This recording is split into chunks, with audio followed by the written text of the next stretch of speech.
Hi, I'm Dana Susan Cruz. I'm the founder and creative director at Ballesteri Publishing. And today I'm going to talk to you a little bit about how to write a memoir. If you've signed a contract recently with Ballesteri, or maybe you are considering signing a contract with another publisher or doing a self-publishing, I hope that this video will help to get you started and be able to write your own memoir. So I'm going to be talking to you a little bit just about the basics of a memoir and the beginning processes of getting started writing one. And I think it's important, first of all, to understand the difference between a memoir and an autobiography. An autobiography is the story of your life. It is you writing about your entire life. A biography is when somebody writes the story of somebody else's life. An autobiography is you writing the story of your life.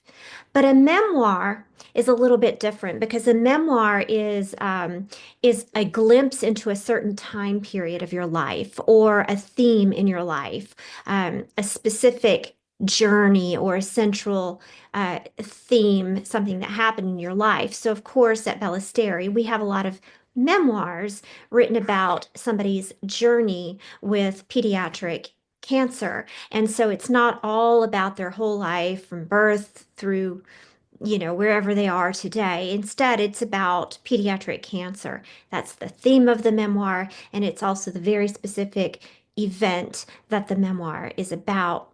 So, when you're sitting down, one of the very first things that you want to do when you're thinking about writing a memoir is to think about your purpose and clarify your purpose. Why are you writing this memoir? Is this something that's therapeutic for yourself to help bring a little bit of healing?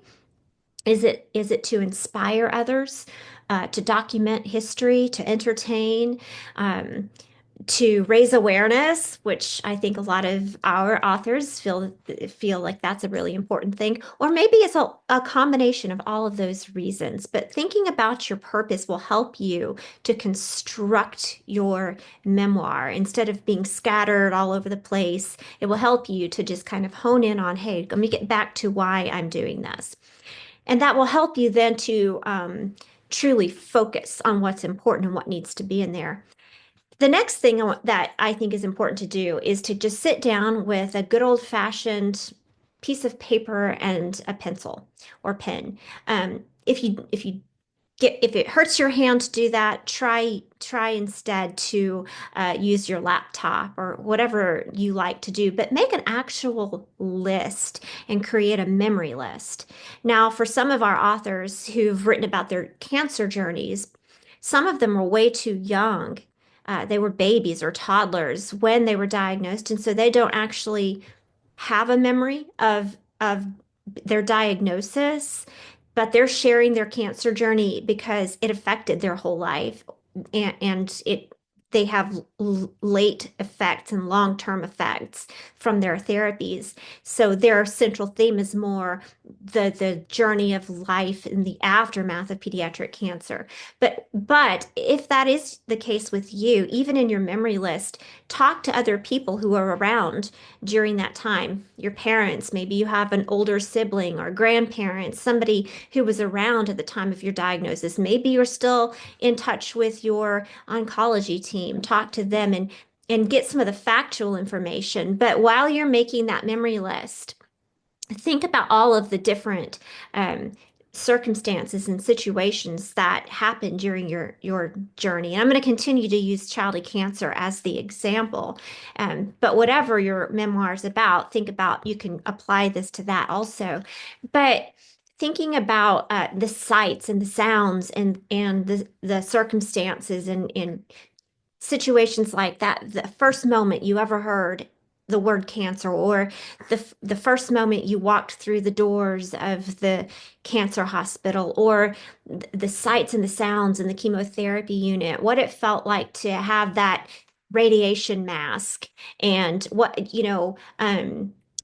I've heard from many childhood cancer survivors talk about the different foods that actually cause the thought of them or the sight of them in the grocery store triggers really intense memories for them, Jello and apple juice and things like that. Just conjure up all kinds of memories for them. But think about during that list, the important moments and even some of the smaller moments. Big moments like hearing that you were in remission, or the first time you went back to school and you were bald headed, things like that in your memory list. Think about conversations you had with people, and all of the different emotions involved in those memories. And next, you want to decide on a structure. And I think this is an important part because each memoir can have one structure type or a variety of structure types. So, as an example, you can have a chronological memoir, one that that shares all of the events in the order in which they happened. You can have a thematic structure where you're organized around various ideas or topics. You can be more of a braided structure where you're taking two or more storylines that weave together. Sometimes we have a couple of memoirs in our catalog where the patient and the caregiver both share glimpses from their perspectives. And so that's a really kind of cool, and it's kind of a back and forth of a structure. And then you can have sort of a fragmented or episodic structure with standalone vignettes connected emotionally. Memoirs are really, really touching and beautiful. In a memoir, and I think this is a really, really, really important part of it, you're not writing a formal essay.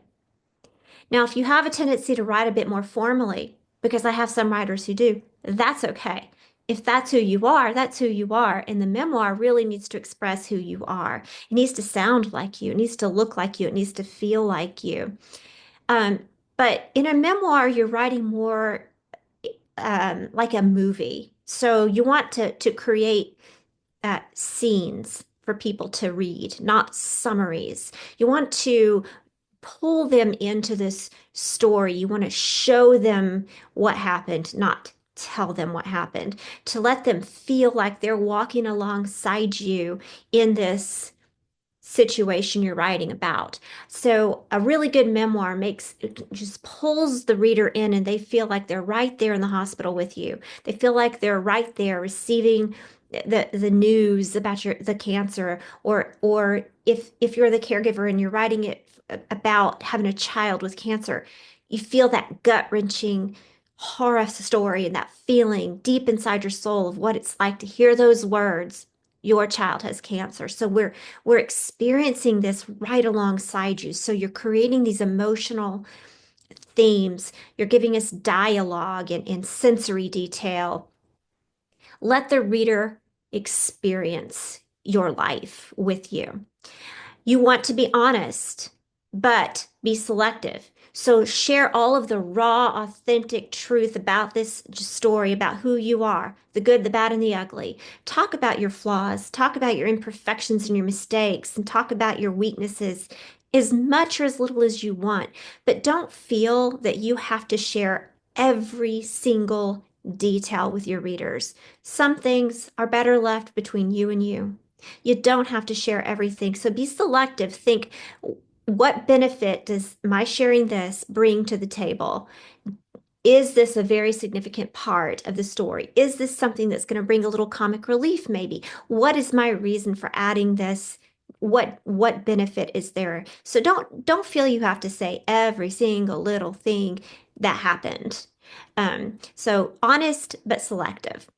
And when it comes to your draft, and I could go on and on about this, so I'll just try to keep it simple. I'm constantly trying to remind people your first draft comes from the heart, not the head.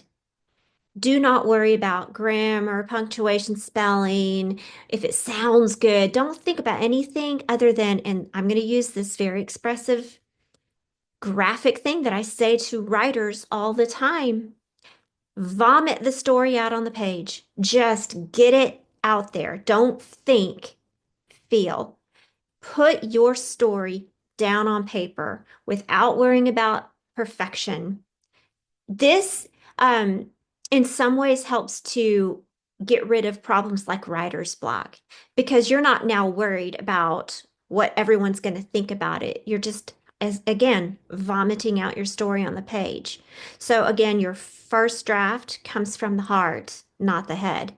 It's all those other drafts later on that are come from the head, okay? That's what revisions are for, and that's the next step in the memoir is working on revising. You want to think then, and even I suggest that people do this before they submit their manuscript to me, that you've got it all out there on the page. Now go back and move things around and make decisions about, well, does this flow well here and is this clear? Is the reader going to understand what I have said here? So just take a step back from living in the moment of that story. And by the way, that's a little side note that I want to mention because I have talked to some people who, while they're writing their memoirs, because they're reliving the details and the scenes themselves of the things that happen to them, especially something as traumatic as pediatric cancer or their child's pediatric cancer,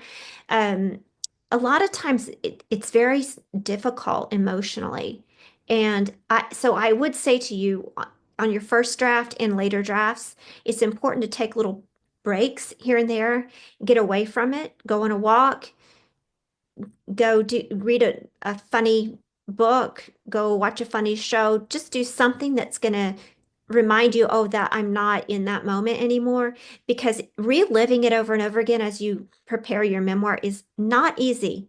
It stirs up all kinds of trauma and PTSD. A lot of our authors do have PTSD.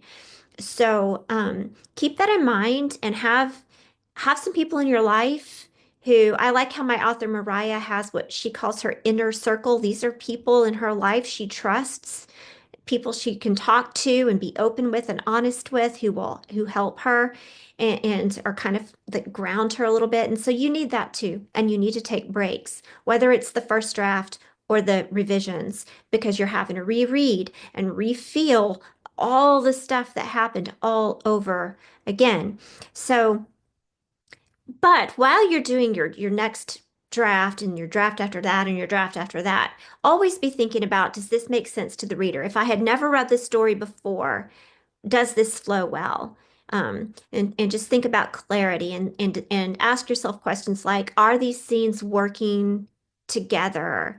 Uh, does the emotional arc develop naturally? Are there repetitive parts that I can cut out?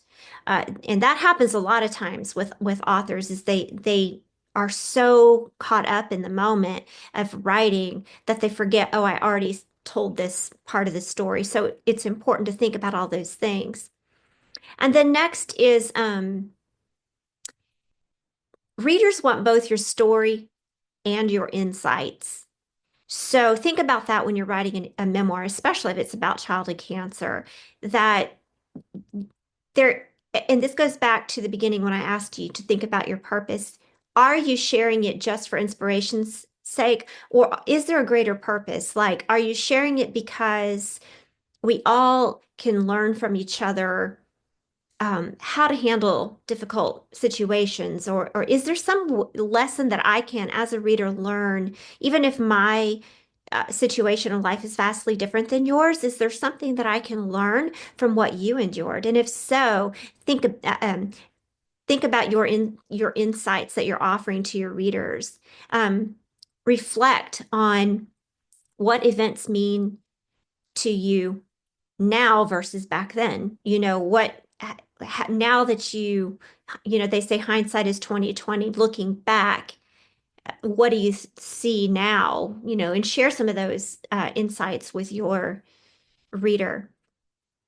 Next up is sending it to your publisher, your editor, and it's time for feedback. And when it's time for feedback, and a lot of times, I'm going to take it back to Mariah's concept of having an inner circle. Sometimes even before you share that with your editor or your publisher, you might want to seek the input of somebody you trust in your life, a parent or a close friend or a spouse, a sibling. and ask them to be honest. And then when you receive that feedback, don't take anything personally. It is personal. This makes it difficult. You've just vomited out the painful event of something that happened in your life, and now somebody's criticizing it. So don't take it as so much though as criticism, but instead take it as, look, I love you so much. I want you to have a beautiful project out here. I want your beautiful life to be shared with the world and for it to be a polished and nice project and something you can be proud of. So ask them to be honest with you and give constructive criticism. I know that's not a terminology that most people enjoy, but ask them to do that and then be accepting of it. You don't have to take every single opinion to heart. You don't have to agree with them. And if you don't agree with them, remember that it's your book, it's your story. You're the one writing it and sharing this story with the world. So ultimately, you get to decide along with your publisher what goes into the book, okay? But trust asking somebody that you love who cares for you is good. But once you put it into the hands of the professionals, the editors, the publishers, that's where that feedback is very important. They're going to go in and they're not going to be thinking emotionally with you. They're going to be thinking logically.